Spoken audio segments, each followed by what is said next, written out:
Abuelos, abuelas, tíos, tías, mises, maestros, maestras, educadores, profesoras, todo adulto al cargo de un pequeñín. El tema que hoy vamos a platicar es algo realmente importante que yo creo que todos debemos de conocer. Todos debemos saber de su existencia, cómo identificarlo y cómo podemos actuar en consecuencia. El tema que vamos a platicar hoy lo vamos a hacer de una manera general y aplica tanto para kinder, primaria, secundaria y prepa. Claro está que vamos a hacer los ajustes que sean necesarios dependiendo de la etapa y el proceso madurativo en el que se encuentre cada pequeño. Cada caso es único y se debe de tratar con la individualidad que se merece. Hoy vamos a hablar del bullying. Bien, empecemos. Es muy característico del ser humano el tener una opinión propia y no tiene por qué ser igual al de los demás. Somos todos muy diversos y podemos querer cosas diferentes.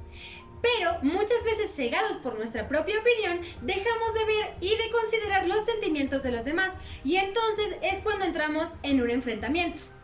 En la edad infantil, cuando nuestros pequeños son menores, es mucho más fácil que se den este tipo de situaciones porque están empezando a aprender y a adquirir las habilidades sociales. Que exista el conflicto, que haya un desacuerdo entre nuestros pequeños, no significa que sea algo malo en sí. De hecho, es algo bueno porque está propiciando una situación en la que nuestros pequeños pueden aprender a gestionar sus emociones y a manejar la situación. Debemos enseñar a nuestros niños y nuestras niñas a resolver sus diferencias, a que si alguien se molestó, debemos de solucionar lo que ocurrió en ese momento, pedir disculpas y no repetirlo más. Y hasta aquí todo es normal. Que se dé una situación de conflicto es natural y de hecho estas ocurren de manera puntual y no suelen ser repetitivas con la misma persona todo el tiempo. Por lo tanto, no estamos hablando de ningún tipo de bullying ni de ningún acoso infantil. ¿Y entonces cuándo empieza a tratarse de bullying?, te preguntarás. El acoso infantil se da cuando se está lastimando a un pequeño, a un niño o a una niña de manera repetida, seguida e intencional, donde existe un desequilibrio de fuerza o poder entre la persona que está acosando y el acosado. Normalmente este último está encontrando dificultades para poder defenderse. El bullying no es un juego inocente. Se trata de la violación grave de los derechos de la persona, degradando su valía y su dignidad humana.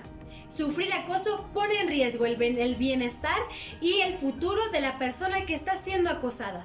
¿Qué tipos de bullying existen? Yo les voy a hablar de 4. El acoso verbal, el acoso indirecto, el acoso físico y el ciberacoso. El acoso verbal son los insultos, las burlas, los mensajes de amenaza, las humillaciones.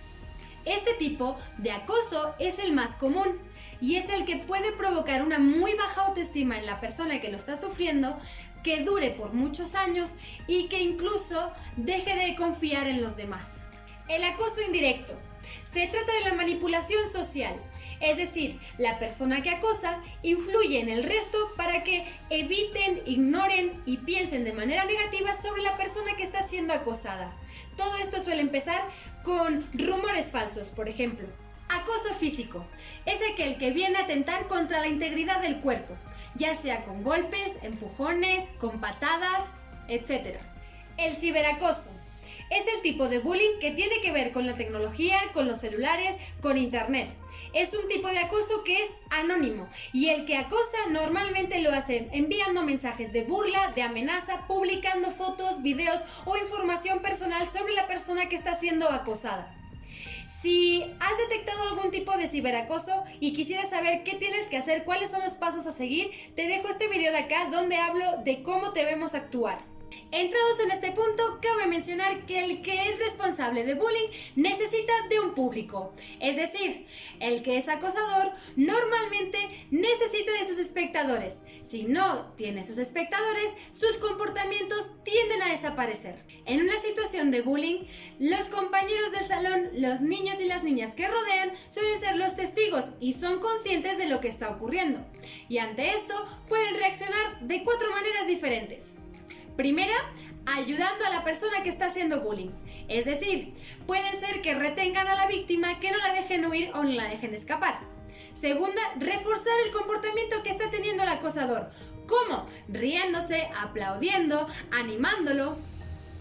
Tercera forma que pueden reaccionar es no hacer nada, simplemente observar y no moverse, no actuar. Cuarta manera en la que pueden reaccionar sería en la que por fin un pequeño o una pequeña sí interviene, defiende, apoya, anima y ayuda a la víctima e incluso buscan ayuda en un adulto. Es muy importante el saber actuar e intervenir cuando nos estamos dando cuenta que una situación así está ocurriendo. ¿Por qué? Porque si dejamos que se prolongue en el tiempo, los pequeñines que en algún momento sintieron vergüenza o se sintieron mal por haber participado, por haber ayudado, por haberse reído o haberse quedado mirando, de repente cuando se dan cuenta que el bullying ocurre día a día, que nadie lo para, nadie lo frena, empieza a ser algo trivial, sienten indiferencia e incluso aquellos chiquitines que ayudaban y buscaban a un adulto dejan de sentir la motivación y nos vamos a ver envueltos en una situación muchísimo más complicada de resolver. ¿Cómo puedo ayudar para que mi hijo o mi hija no se convierta en un espectador? Yo te sugiero lo siguiente, que platiques acerca del tema con tu hijo. Es decir, primero háblale de cuáles son los tipos de acoso, cuáles son los que existen y que ninguno de ellos son aceptados. Pregúntale cómo se siente, qué es lo que ocurre en su interior cuando está observando una situación de acoso desde fuera. Además, le puedes animar a que platique acerca del bullying con sus compañeros, que platiquen cuáles podrían ser las propuestas para poder terminar este tipo de situaciones. Cuando un grupo de personas ven el bullying como algo negativo, ayudan a que todo este tipo de acoso acabe rápidamente.